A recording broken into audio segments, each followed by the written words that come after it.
Hi കൂട്ടുകാരെ, എല്ലാവർക്കും പുതിയൊരു വീഡിയോയിലേക്ക് സ്വാഗതം. അപ്പോൾ നമ്മുടെ ഷാരിക കെ ബി എവിക്റ്റഡ് ആയിരിക്കുകയാണ്. ഷാരിക കെ ബി നല്ലൊരു ഹോട്ട് സിറ്റ് താരമായിരുന്നു. നന്നായി സംസാരിക്കുന്നൊരു വ്യക്തിയായിരുന്നു. പക്ഷേ ആ ഒരു സംസാര രീതി പുറത്തുള്ള അത്ര പോരായിരുന്നു. അതിൻ്റെ ഉള്ളിൽ കയറിയപ്പോൾ എല്ലാം തകിടം മറിഞ്ഞു. എന്നാലും നന്നായി കളിച്ചു. ഇതുവരെ 3 ആഴ്ച നിൽക്കാൻ കഴിഞ്ഞത് തന്നെ നല്ലൊരു കാര്യം തന്നെയാണ്. എന്തായാലും പോയ ആഴ്ചയിൽ തന്നെ എവിക്റ്റഡ് ആയില്ലല്ലോ. പക്ഷേ ഇന്നലത്തെ എവിക്റ്റഡ് ആയത് സരിക കലാമണ്ഡലമാണ്. പക്ഷെ അവർ എയർപോർട്ടിലെത്തിയ സമയത്ത് ഇൻ്റർവ്യൂക്കാരോട് പറയുന്നുണ്ട്, രേണു സുധിയെക്കുറിച്ച് ഒരുപാട് പറയാനുണ്ട്, അതുപോലെ അനുവിനെക്കുറിച്ച് പറയാനുണ്ട്, ബിഗ് ബോസ് വീട്ടിലെ ഓരോ അംഗങ്ങളെക്കുറിച്ചും പറയാനുണ്ട് എന്ന് പറയുന്നുണ്ട്. പക്ഷെ നമ്മൾ ഈ പ്രേക്ഷകർ നേരിട്ട് കണ്ടുകൊണ്ടിരിക്കുകയാണ്. ഈ സരിക എന്തൊക്കെയാണ് അവിടെ പറയുന്നത്, അവിടെ പോയി ഇവിടെ പറയും, എല്ലാവർക്കും എന്താ പറയുക, അക്കരെ ഇക്കരെ നിന്നിട്ട് കത്തിക്കണ ആ ഒരു സ്വഭാവം ഉണ്ടല്ലോ, അത് കാണിച്ചുകൊണ്ടിരിക്കുന്ന ഈ കണ്ട പ്രേക്ഷകർ മൊത്തം കണ്ടുകൊണ്ടിരിക്കുകയാണ്. എന്നിട്ടും ഒരു ഉളുപ്പമില്ലാതെയാണ് പറയുന്നത്. എനിക്കൊരുപാട് കാര്യം പറയാനുണ്ട്. അവരങ്ങനെ അനീഷ് കപ്പടിക്കും, അനീഷ് എല്ലാം കണ്ടറിഞ്ഞ് വന്നതാണ് എന്നൊക്കെ. അതേപോലെ തന്നെ പോയി തന്നെയല്ലേ ഇവരും.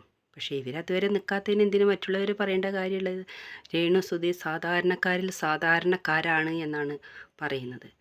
അപ്പോൾ ഈ പറയുന്ന സരികയും അങ്ങനെ തന്നെ അല്ലായിരുന്നോ? സാധാരണക്കാരിൽ സാധാരണക്കാർ തന്നെ അല്ലായിരുന്നോ? പിന്നെ എന്തിനാണ് മറ്റുള്ളവരെ അങ്ങനെ പറയാൻ നിൽക്കുന്നത്? പക്ഷേ അതുപോലെയല്ല സാരിക കെ ബി.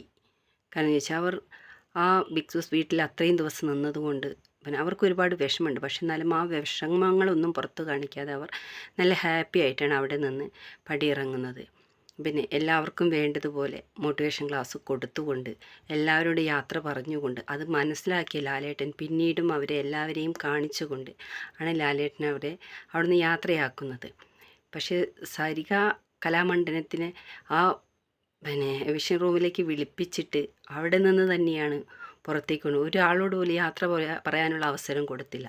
എന്തുകൊണ്ടാണ്? ഇതാണ് ഇവർ തമ്മിലുള്ള വ്യത്യാസം. ഈ സരിക കെ ബി എല്ലാവരോടും, അക്ബറിനോടും രേണുവിനോടും കരയേണ്ട എന്ന് പറയുന്നുണ്ട്. പിന്നെ അതിൻ്റെ ഇടയ്ക്കൊരു വാചകം പറഞ്ഞിരുന്നു, അടുത്ത ആഴ്ചയും എവിക്ഷൻ വരും എന്ന് രേണുവിനോട് പറയുന്നുണ്ടായിരുന്നു.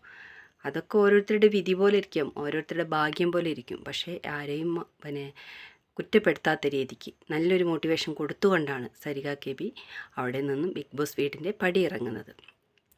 അത് സന്തോഷകരമായൊരു കാര്യം തന്നെ. എന്നാലും ഈ 3 ആഴ്ച വരെ അവർക്ക് നിൽക്കാൻ സാധിച്ചല്ലോ. ഇനി നമുക്ക് അടുത്ത ആഴ്ചയിലെ ഭാഗങ്ങൾ കാണാം. Okay, bye bye.